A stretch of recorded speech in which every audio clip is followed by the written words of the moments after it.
Thanks for tuning in to the Urban Scope podcast. I'm back with more WNBA news, and the WNBA finals are finally set.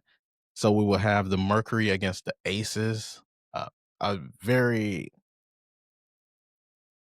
unique matchup, a matchup that most people probably didn't expect, especially for the Mercury, with them having pretty much a completely built roster from last year and a totally different team from last year. And for them to be able to do what they did, and then for the Aces, for them to be struggling all year until, winning 16 games in a row and then finally figuring it out. So I think we will have a great matchup, not the matchup that most would have expected, but the matchup we needed. So the Mercury coming off their wins, well, their previous win against the Minnesota Lynx, and then we have the Aces coming off their win against the Indiana Fever. So both of those teams have went through a lot in that last round, and I believe game one of this finals will be very I wouldn't say lackluster, but not totally what we will expect as far as performance wise. Because I think both teams are kind of drained, even though they did have a few days off, but they did go through a tumultuous last round in the semifinals. So I expect the finals game one to be a little rough, at least to start off. And then I think they'll figure their rhythm out somewhere in the second half.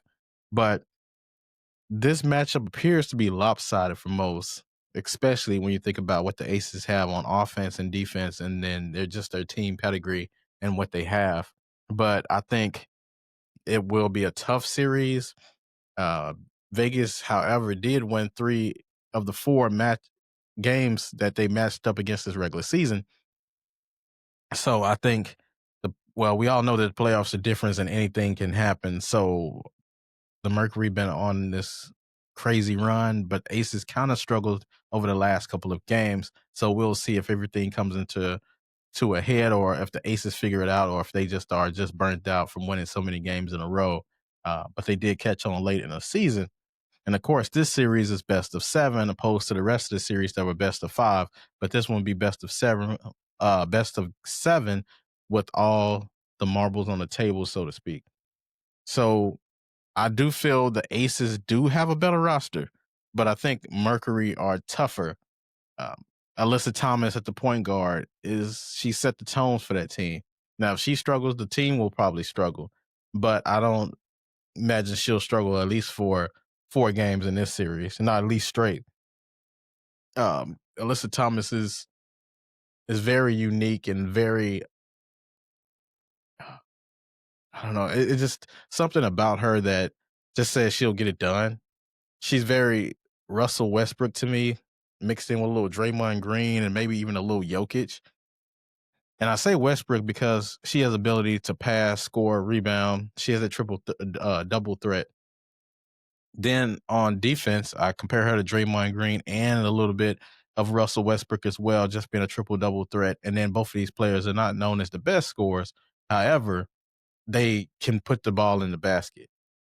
And also Jokic, it's because she doesn't look the most impressive, but she still gets the job done and she still is respected.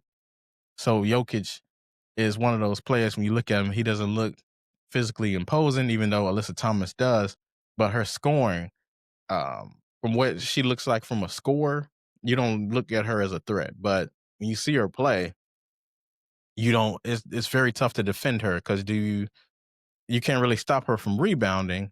I mean, you can stop her from passing, but then she can still score as well. She's not That's not her forte of scoring, but she can if she needs to. She's kind of like the astute businessman. They bring exactly what they need and not what they don't try to force anything. They bring exactly what they need for the meeting, or in her terms, for the game. And then you have Sabali, who's very streaky, and she can hurt you from the outside. And if she gets going, then the team is going to get going. And she's one of the fire starters for the team. So if Alyssa Thomas is passing out of the post, you double team her, Thomas out of the post. Sabali can kill you from the outside. Then they have Kalia Copper, who can do the same, and Natasha Mack, who's physical in the post and can rebound. Not really known as a scorer, but her thing is rebounding and defense. But I believe Kalia Copper is the X factor in this game, in this series, I think. But I think Becky Hammon and the Aces have the talent to get the job done in this series, and I would love to see that, especially with Asia Wilson being able to get her third ring, and then also being able to be co-defensive player of the year and the MVP. That would be an immaculate season for her. But Asia Wilson is the best player in the league, and I think she will at least get her points, and the other team will follow suit behind it. She's been able to rally that team together, and been very impressive with her leadership because initially um, the team has not been doing it wasn't doing well and it felt like the locker room was getting lost, but then they figured it out towards the end of the season. But I think Chelsea Gray as well is a big component in this game because of her being able to pass and distribute and set up the offense, and then her ability to be clutch as well because you can't count on Asia Wilson for everything. And she's a great player and everything, but you still need somebody to step up. And I think she'll be that player like she did in game 7 against the Fever when she hit that off balanced 3-point shot that just went in pure. She's amazing and she's very underrated because, like I said, her game is not the most, uh, it's not the prettiest, but her game is definitely needed and she definitely knows what to do and she's experienced. So I believe she can get the job done. Jackie Young, who's no pun intended, a jack of all trades. She can get you points, of course. Like she got 30 points in that game 7 against the Fever. And also, she can rebound. She had an important rebound that in game 7 against the Leah Boston that drew a foul that kind of bring them back in that game or helped secure that game in game 7. And then Nelissa Smith, who I think is a great rebounder and very solid in the middle and can help defensively and things like that. But I think the X factor for this game for the Aces is Joel Lloyd because she struggled a lot in that Fever series in the semifinals. I believe she will atone for those losses or for those shortcomings in the semifinals. But she has to play well. She has to make some buckets. She has to make some passes. She has to make a rebound here or there or get a stop or something to contribute to this team because she did contribute a lot of minutes and she's deserving of those minutes. But I think she just has to be more productive than she was in that semifinals. But and lastly, I think Dana Evans, if she continues that little streak that she was on in the semifinals of making key shots, stepping up, she just has to reduce her turnovers because in the semifinals she made a lot of turnovers that gave the Fever life, and I think she has to cut those down. Especially coming off the bench, she has to be a spark plug. She can't be a deciding force in the game, at least turnover wise.